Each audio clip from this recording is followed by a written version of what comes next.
Today on Investigate TV Plus, out of stock. Thousands of patients forced to ration or go without prescriptions they need due to limited supply. You wonder how long this is going to go on before it does get fixed. We examine the human cost of drug shortages, what's behind them, and explore a solution that could strengthen a brittle supply chain.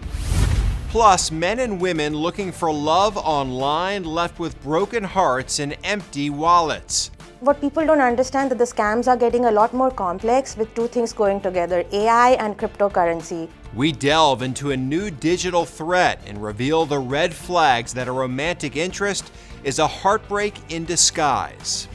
And the big man on campus. He's like Mr. Mayor of school. Ooh yeah, ooh yeah. A little boy inspires students and teachers with his larger-than-life personality. I gotta be the big dog in this school. In-depth stories that inform and inspire. You're watching Investigate TV Plus. The fight to get you affordable generic versions of medications is nothing new. More than 40 years ago, Congress passed the Hatch-Waxman Act, a law paving the way for more generics. But today's market can't keep them in stock. From life-saving cancer treatments to common antibiotics, at the beginning of 2024, nationwide drug shortages hit a record high with more than 320 medications in scarce supply. I'm Tisha Powell. And I'm Lee Zurich. In the fall of 2024, the American Medical Association declared drug shortages an urgent public health crisis and called for the federal government to take action. But several bills introduced to address drug shortages have yet to advance in Congress. And as of September 2024, nearly 280 medications were still considered in short supply. Investigative reporter Dave Amilati takes an in-depth look at a patient forced to ration her medications, why shortages have become more prevalent, and a solution that could make the drug supply less vulnerable. For St. Louis City resident Kristen Jacoby, staying on task isn't easy. Feeling flustered and overwhelmed. She's one of 15.5 million adults in the nation functioning with attention deficit hyperactivity disorder, or ADHD. I just feel like I can't get a grasp on life or get a grasp on whatever I'm doing. Amid a 2-year shortage of medication. You are not able to take your medication today, correct? Correct. How is that impacting you right now?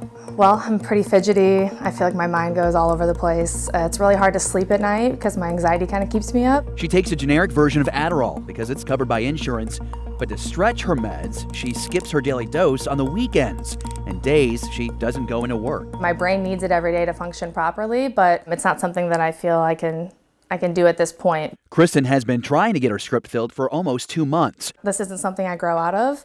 I'm going to be dealing with this forever. Other parents across the metro having a similar experience with their child. For people who have insurance that only covers generic, now to have to pay for the name brands out of pocket, eventually those are going to run out too.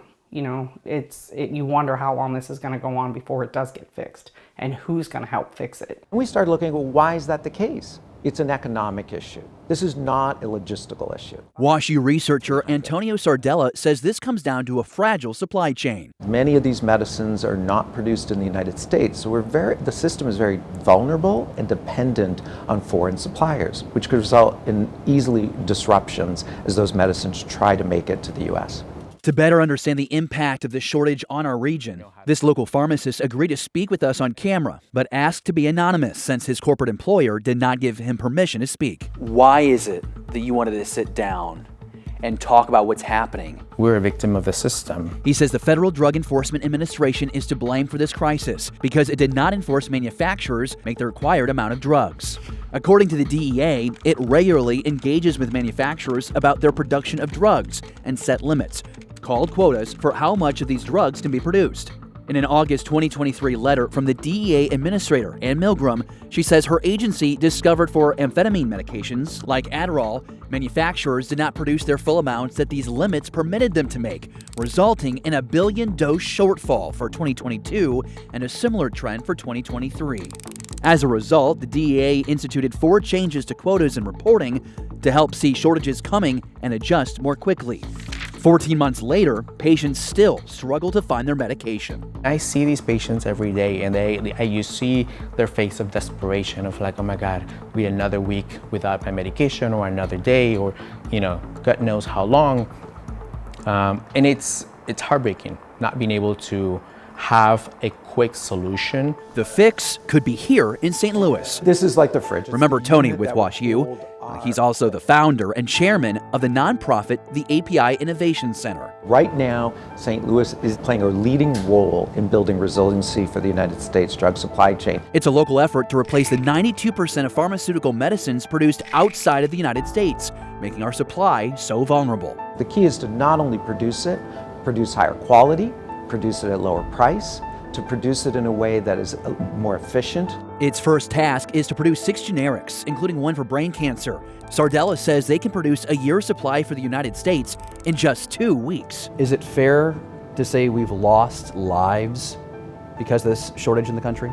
Absolutely. Bringing these medicines to bear is critical to survivability and also quality. While WashU focuses on the economic impact of Sardella's program, the University of Missouri-St. Louis is handling the science research. Go to these 3 lines right here and then eventually combine. Here, medicines are made in small quantities to be increased for mass production. That won't start until next spring, when area manufacturers finish upgrading their facilities to house these advanced technologies. Allows for great scalability. We can use it here in the research, but then move that equipment to production. These chemists work on the Corning machine in UMSL to develop the medicines, but this modern tech changes the profile of the jobs needed for the local drug manufacturers, cutting down on the number of chemists on the assembly line with more quality assurance type jobs. Now you're unlocking individuals who may not want to pursue careers of higher education, at least not initially, to enter into the space. The API Innovation Center just received a first-of-its-kind $14 million grant from the Biden-Harris administration and the Department of Health and Human Services. He says API will now increase from 6 to 25 essential medicines and an almost $1.3 billion impact over the next 15 years in the St. Louis region. One of those new meds will be a generic for ADHD. But Sardella says that's 5 years away from getting to the hands of people like Kristen, who are left to juggle all their responsibilities, from doing the dishes to making calls to get their scripts filled in the meantime. It's not like it's a life or death issue. This isn't a medication I need to survive per se physically, but for my mental state, it's so important. As for what you can do, experts recommend patients have open conversations with their healthcare providers about any difficulties obtaining medication and available alternatives. Also, mention any concerns about switching prescriptions. In the meantime, there is another resource beyond the pharmacy helping people find their medications. Reporter Kristen Crowley introduces us to an organization negotiating supply chain challenges. If we didn't systemically change the way in which the marketplace was working, it was only going to get worse. And 99% of hospital pharmacists say they're handling at least one shortage a day. Laura Bray is the chief change maker at Angels for Change. It's a passion project born from personal adversity.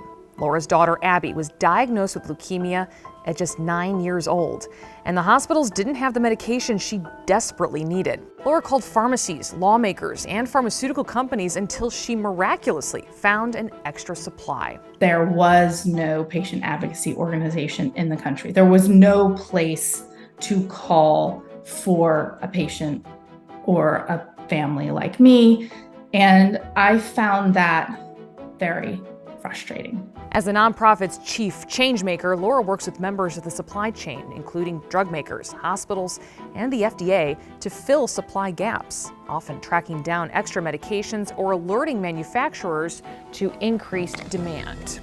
It has been so fulfilling to see members of the supply chain come in and say, we don't want drug shortages either, and we will do more. Laura's daughter is now cancer-free. You can find out more about Angels for Change and their mission on InvestigateTV.com. Just type drug shortage in the search bar. Still to come, you'll have to share the road and drive more than 2 miles into a mountain to get to one remote Alaska town. This is a very Alaskan solution. We show you how this single-lane lifeline accommodates both vehicles and trains. But first, a woman conned by a computer Casanova. I found myself being very masterfully psychologically manipulated. We uncover one of the newest and most deceptive schemes in a swindler's playbook and hear from a scam survivor sharing her story to protect you. You can watch Investigate TV Plus anytime online. Just subscribe to our YouTube channel at Investigate TV. You can catch stories and full episodes.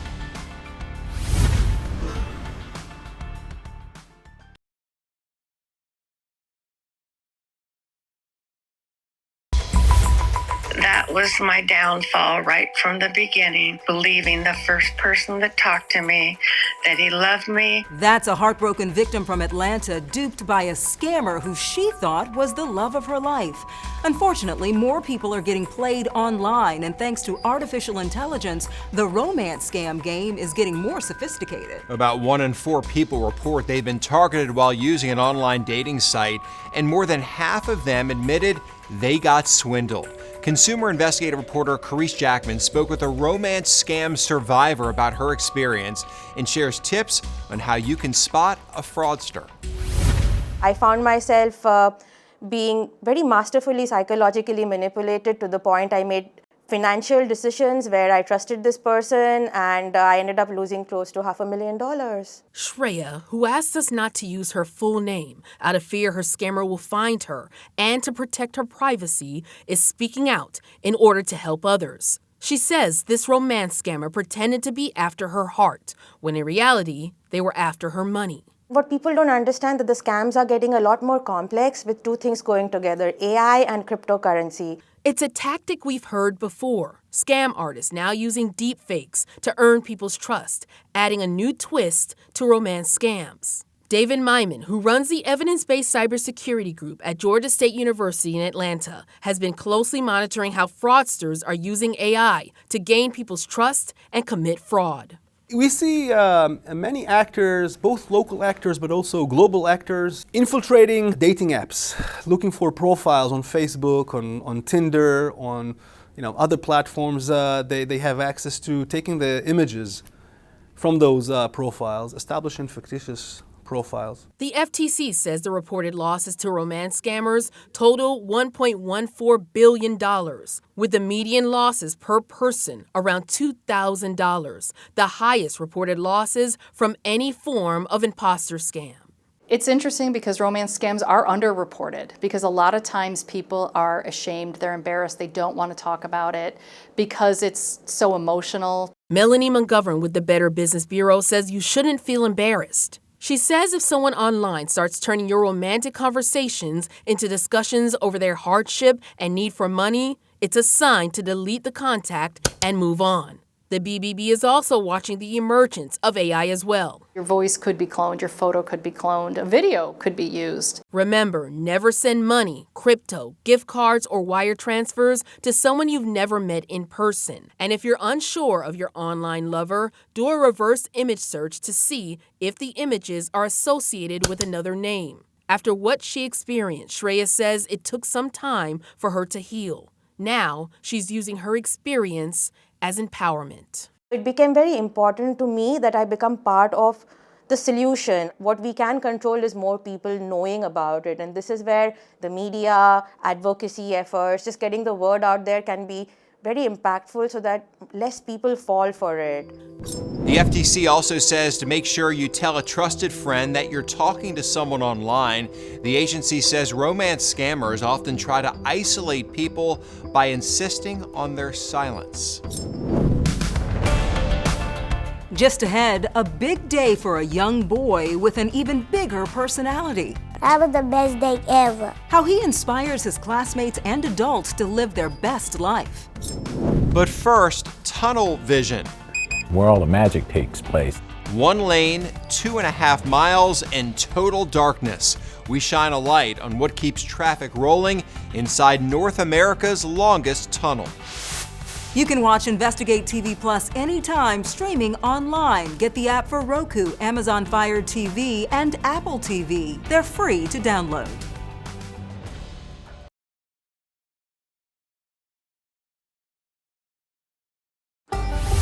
In Alaska, there's only one way in and out of the town of Whittier by land. The path to this remote community goes more than 2 miles through a mountain. The Anton Anderson Memorial Tunnel dates back to the 1940s, built first to serve as a crucial railroad supply route for the military during World War II. But since 2000, the one-lane tunnel has been shared by both vehicles and trains. Reporter Melissa Fry uncovers how operators keep all that traffic running smoothly. Nearly pitch black for 2.5 miles. What do you think? Do you like the tunnel? Yeah. Yeah. Do you like the train? Yeah. The longest highway tunnel in North America, one lane shared by both vehicles and rail. Solid rock inside and outside. The tunnel is just a small opening in the 4,000-foot mountain, surrounded by glaciers, waterfalls, and true Alaskan wilderness. Trains and about 250,000 cars, trucks, boats, and more make their way through the mountain every year. It's an organized dance using a lot of technology housed here in the Tunnel Control Center. Where all the magic takes place. Gordon Burton has been managing this facility for DOT for more than 20 years. He makes sure the tunnel runs smoothly day to day, while the tunnel operator keeps it running minute to minute, keeping a close eye with more than 24 cameras. He's looking for things that might affect safety, and he's looking how to organize the traffic to be the most efficient for the tunnel. This tunnel is the first in the world to use computerized regulation of both rail and highway traffic. It's also the first U.S. tunnel with jet turbine and portal fan ventilation, all hidden in that A-frame structure. And this is a fan system here. This thing is massive. This is one 300 horsepower fan here, and this is the ducting that goes into the tunnel. That's the fresh air intake over there. Also tucked away, fire equipment from big. It's got rail wheels, so once they lock it onto the rail, they don't have to steer in the tunnel. To small. This is a very Alaskan solution. It gives us greater flexibility than we had before. The thing about a fire in a tunnel, it's not a matter of if, it's a matter of when. And inside the tunnel? This is the first 3-hour fire door. This is the second 3-hour fire door. And this is a safe house. This is a lot bigger than I expected. Yeah, it seats 55 people. So. And there's a restroom. Yeah! Well, we don't want somebody waiting in here and have an emergency. Yes. So there are, how many safe houses are in the tunnel? 8. 8 safe houses. Spaced 1,600 feet apart. The engineer's goal was to make one of the safest tunnels in the world. From those first blasted rocks in the 1940s to the modern upgrades in the 1990s, this tunnel has evolved from being a train tunnel to an everything tunnel, now providing both access and adventure. According to the Alaska Department of Transportation, it's suggested you arrive at least 10 minutes prior to the tunnel opening and give yourself at least 20 minutes to get through. Yeah, the drive usually takes only 10 minutes, but if the opening is delayed, there can be a line before you enter. Up next, from his life-saving transplant to becoming the life of his school. I'm most excited for PE and to be back in school, be back in class. A little boy inspires joy on his first day back to class. Our in-depth coverage continues. You can get connected to Investigate TV Plus on all social media platforms.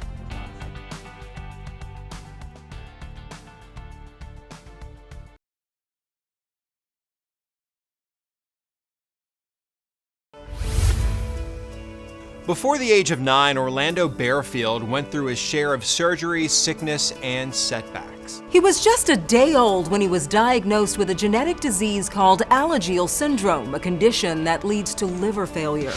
Orlando was placed on a transplant list as a baby, and after an agonizing wait, he received what he calls his happy liver in January 2024. Following his surgery, Orlando couldn't wait to be like other kids. Reporter Caroline Hecker was there when he celebrated this milestone.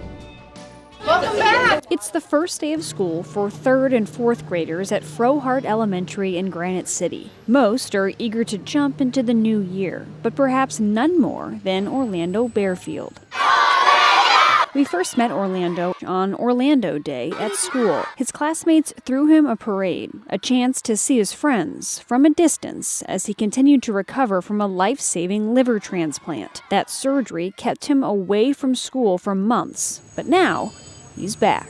I don't have to wear no mask no more. I still have to take my medicine. I think I'm healing up really good now. Look at this, baby. His return bringing a fresh dose of energy into the halls. I'm gonna be the big dog in this school. As he's able to get back to being a normal kid, showing off his new school supplies and stocking his locker. He's like Mr. Mayor of school, Frohart School. He knows everyone, he loves to dance, he loves to sing, so he just brings so much joy in our school culture. Be kind. So it was only fitting The Wildcat Way. Orlando helped kick off the morning announcements on the first day of school. I'm most excited for PE and to be back in school, be back in class. I like my teacher, I like my friends. His walk from the office back to class. Ooh yeah, in typical Orlando fashion. Let me stop playing. Many of the friends he missed while recovering at home are in his new 4th grade class. The same friends who wrote him letters and helped decorate for the spring parade. I think that positive culture, school climate is important. It's a feeling. A feeling I liked it, the parade, because that was the best day. Orlando won't soon forget. That was the best day ever. What an amazing energy. We need to get a visit from him to lift our spirits here. All right, when you're down, you just need him around, the big dog on campus. The big too. dog. I like it. He is. All right, that's it for us here on Investigate TV Plus. I'm Lee Zurich. And I'm Tisha Powell. Thanks for watching.